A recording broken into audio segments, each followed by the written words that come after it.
Velamal Engineering College, Information Technology, admissions open for 2026. ராஜினாமா ஏற்பு விவகாரம் விவாதத்தை கிளப்பியிருக்கிறது. முன்னாள் சபாநாயகர், கடந்த சட்டமன்ற பேரவையுடைய சபாநாயகர் திரு அப்பாவு கூறுகிறார், இவ்வளவு அவசரமாக ராஜினாமா ஏன் ஏற்கப்படுது அப்படிங்கிற கேள்வியை எழுப்பி எம்எல்ஏக்கள் மீது தகுதி நீக்க மனு நிலுவையில் இருக்கிறதே என்று சுட்டிக்காட்டுகிறார் முன்னாள் சபாநாயகர் திரு அப்பாவு. அதிமுகவும் கூட டிஸ்குவாலிஃபிகேஷன் பெட்டிஷன் மேலே நடவடிக்கை எடுக்கணும், இந்த ராஜினாமா கடிதம் ஏற்கப்பட்டிருக்கக்கூடாது அப்படின்னு கூறிய நிலையில் முன்னாள் சபாநாயகருடைய குரலும் முக்கியமானது. முன்னாள் சபாநாயகர் திரு அப்பாவு தொலைபேசி வாயிலாக நம்மிடையே இணைந்திருக்கிறார். ஐயா, ராஜினாமா கடிதத்தை விதிகளுக்கு உட்பட்டு கொடுத்துருக்குறாங்க, நான் ஏற்றிருக்கிறேன்னு சபாநாயகர் சொல்கிறாரு. அவசரம் அப்படின்னு எதனால் குறிப்பிட்றீங்க? நீங்க சபாநாயகர் அந்த ராஜினாமா கடிதத்தை ஏற்றுக்கொள்ளாத அவங்களுடைய முழு உரிமை தான். சபாநாயகருக்கு அவ்வளவு அதிகாரம் இருக்கு. இருந்தாலும் பொதுநிலையில வெளியில இருந்து பாக்குறவங்களுக்கு ஒண்ணு தெரியும், ஏற்கனவே கட்சி தலைமையை மீறி 25 எம்எல்ஏக்கள் வாக்களிச்சிருக்காங்க. இப்போது ஆளுங்கட்சிக்கு வாக்களிச்சிருக்காங்க. அவங்க மேல அவங்களுடைய கட்சி தாவல் சட்டத்தின்படி அவர்களுடைய பதவியை பறிக்க வேண்டும் என்று அந்த கட்சி தலைமை சபாநாயகர் மனு கொடுத்திருக்கு, கவர்னர் கொடுத்திருக்காங்க. இந்த நிலையில அந்த கட்சி தாவல் தடை சட்டத்துக்கு புகார் மனுல இருக்க 3 பேருடைய சட்டமன்ற உறுப்பினர்கள் ராஜினாமா இவ்வளவு விரைவா அவங்க ஏற்றுக்கொள்ளணுமா அப்படிங்கறதான் ஒரு கேள்வி. ரெண்டுத்துக்கும் ஒரே விளைவு தானே. இப்ப ராஜினாமா செய்தாலும் பதவி போகும், இடைத்தேர்தல் வரும். தகுதி நீக்க செஞ்சாலும் அதே விளைவை தான், அவங்களுக்கு பதவி போகும், இடைத்தேர்தல் வரும். ரெண்டுத்துக்கும் ஒரு விளைவு தானே. அப்படி சொல்ல முடியாதுல்ல. ஒரு ஃப்ளோர் டெஸ்ட்ல ஒரு சிம்பல்ல ஜெயிச்சு இன்னொரு சிம்பலுக்கு அந்த சிம்பலுக்கு எதிராட்டு வாக்களித்தாக்கி கட்சி தாவல் தடை சட்டத்துல அவங்க பதவி நீக்கம் செய்யப்பட்டா அது அவங்களுக்குடைய ஒரு மரியாதை கூடுமா குறையுமா? அது குறையத்தானே செய்யும் அவங்களுக்கு. இல்ல அப்படி போய் திமுக வென்ற உறுப்பினர்கள் இல்லையா, அந்த 18 எம்எல்ஏக்கள் if I am not mistaken திரு செந்தில் பாலாஜி எல்லாம் இருந்தாரு. உடனே இடைத்தேர்தல் வந்தது, திமுக சின்னத்துல போட்டிட்டாரு, வென்றார் இல்லையா? இல்ல அது வேற சூழல். அப்போது ஸ்டேபிள் கவர்மெண்ட் இருந்து. இன்னைக்கு இந்த கவர்மெண்ட் ஸ்டேபிளா இல்ல, தனி மெஜாரிட்டில இல்ல, 107 சீட்ல தான் அவங்க அந்த ஆட்சியை ஓட்டிக்கிட்டு இருக்காங்க. அவங்களுக்கு தேவையான சீட்டு இப்போ அந்த அவங்களுக்கு முழுமையாட்டு மெஜாரிட்டியோட ஆட்சி நடத்தக்கு முடியல. இதே நேரத்துல அவங்களுக்கு என்ன இப்போ சந்தேகம் வருதுன்னா, அவங்களுக்கு தோழமை கட்சியா திமுகவுல இருந்து தோழமையா இருந்தவங்க இப்போ அவங்களுக்கு ஆதரவு கொடுக்கறாங்க. காங்கிரஸ், நம்ம விடுதலை சிறுத்தைகள், அதே போல நம்ம இந்திய யூனியன் முஸ்லீம் லீக், இவங்க அவங்க அமைச்சரவையிலே சேர்ந்து ஆதரவு கொடுக்காங்க. அதே மாதிரி கம்யூனிஸ்ட் தோழர்கள் வெளியே இருந்து ஆதரவு கொடுக்கறாங்க. இவங்க பேர்ல இந்த ஆதரவோட இவங்க ஆட்சி நடத்தலாம், ஆனா நம்பிக்கை இல்லை அவங்க பேர்ல. அந்த நம்பிக்கை இல்லாத காரணத்தினால்தான் தனி மெஜாரிட்டி வரணுங்கிறதுக்காக ஏற்கனவே சட்டமன்றத்துல ஏடிஎம்கேல இருந்து பிரிஞ்சு வாக்களித்தவங்களை ரிசைன் பண்ண சொல்லி வேகமாக தேர்தல் காங்கிரஸ், விடுதலை சிறுத்தைகள், ஐஓஎம்எல் இவங்க மேல நம்பிக்கை இல்லாம இன்னொரு லேயர் ஆஃப் சேஃப்டியா நாடுறாங்க நீங்க குற்றம் சாட்டுறீங்க. 100% அதானே அவங்களுக்கு இதாட்டு இருக்கும். அவங்களுக்கு ரொம்ப முக்கியமாட்டு காங்கிரஸ வெளியே தள்ளணுங்கிறதுல ரொம்ப குறியா இருக்கிறாங்க. காரணம் ஒன்றிய அரசோட நம்ம தொடர்புல காங்கிரஸ் வெளியில தள்ளணும்னு யார் குறியா இருக்கா? ஆட்சியில இருக்கவங்க, விஜய் நம்முடைய மாண்புமிகு முதல்வர், அப்படி குறியா இருக்கிறவங்க ஒரு 2 ஹெவி வெயிட் போர்ட்போலியோ கொடுப்பாங்களா? இல்ல, போர்ட்போலியோ சுற்றுலாத்துறையும் உயர்கல்வித்துறையும் கொடுத்திருக்கு, அது முக்கியம் இல்ல.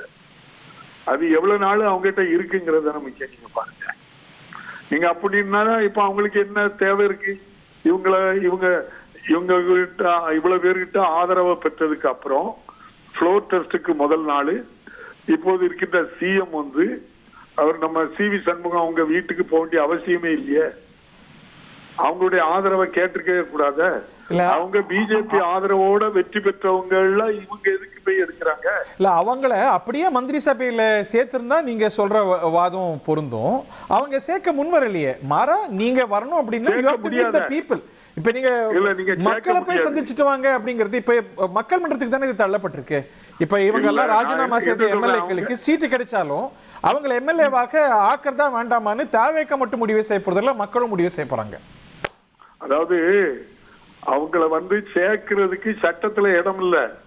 அவங்க மேல கட்சி தாவல் தடை சட்டம் வரப்போகுது. அதுல பதவி இழக்க போறாங்க. அவங்களுக்கு அமைச்சர் பதவி கொடுத்து அதுக்கப்புறம் அவங்க கட்சி தாவல் தடை சட்டத்துல அவங்களுடைய பதவியை இழந்தா அரசுக்கு கெட்ட பேரு. அதுக்காக இந்த வேலையை அவங்க வேகமா விரைவா பண்றாங்க. அப்படிதான். பட் நீங்க இவ்வளவு விரைவா ராஜினாமா ஏன் ஏற்பு அப்படின்னு கேள்வி எழுப்புறீங்க. இது சபாநாயகருடைய டிஸ்கிரிஷன் இல்லையா? அந்த ஏன்னா விதியை என்ன சொல்லுது, எம்எல்ஏக்கள் பிசிக்கலா பிரசன்ட் ஆகி அவங்க ராஜினாமா கடிதத்தை கொடுக்கணும் அப்படின்னு கொடுத்துருக்காங்க. அதை பூர்த்தி செஞ்சிருக்கிறாங்க. எந்த கால அவகாசத்தில் ஏற்றிருந்தாலும் அந்த கேள்வி வரத்தானே செய்யும். சரி, அதே நடைமுறை தான் சட்டத்தை இந்திய அரசியலமைப்பு சட்டம் சொல்லுது. இவங்க ஒரு சிம்பிள்ல ஜெயிச்சு அதுக்கு எகேன்ஸ்டா ஓட்டு போட்டா அவங்க தகுதி நீங்க அவங்க பதவியை பறிக்கணும் அப்படின்னு இருக்கு. அதுக்கு நடவடிக்கை எடுக்கல. அப்ப இவங்க இவ்வளவு வேகமாட்டு பண்றது அவங்க ஒரு நோக்கத்துல போறாங்க. கூட்டணி கட்சிகள் இப்ப ஆட்சியில அவங்களுக்கு உதவி செய்யறவங்களை நம்பிக்கை இல்லை. அதனால தனி மெஜாரிட்டியா கொண்டு வரணும். இந்த 25 பேருடைய தயவை எதிர்பார்த்து நீங்க சொன்னபடியே அவங்க ரிசைன் பண்ணி தாக்கி அதுல தேர்தல் வச்சு வெற்றி பெறலாம்னு நினைக்காங்க. ஆனா மக்கள் என்ன நிலையில இருக்காங்கிறத நீங்க இப்ப பாக்கணும். ரீல் மூலம் ஓட்டு போட்டாங்க, ஜெயிச்சாங்க. இப்ப ரீல் அந்து போச்சு.